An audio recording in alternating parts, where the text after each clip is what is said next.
తల పంది, శరీరము నారి. వరాహీదేవి ఈ భయంకరమైన రూపం వెనుక ఉన్న రహస్యం కథ. తల పందిలా ఉంటుంది, శరీరము నారి రూపము.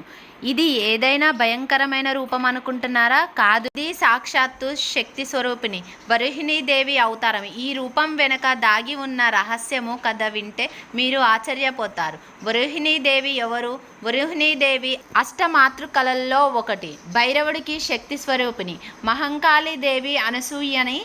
ఆమె తల వరాహిని పంది, శరీరం మానవ స్త్రీ. అవును, ఈ భయంకరమైన రూపం అంతా భయంకరమే.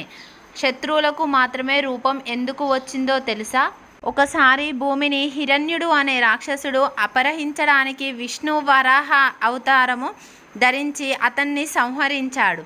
ఆ సమయంలో ఆ శక్తికి మరో రూపము ఆవశ్యకతం అయ్యిందని తెలిసిన పార్వతీదేవి ఆ శక్తిని వరాహి రూపంగా అవతరింపజేస్తారు. ఈ దేవతను రాత్రి సంధ్యా సమయంలో రహస్యంగా పూజింపబడతారు.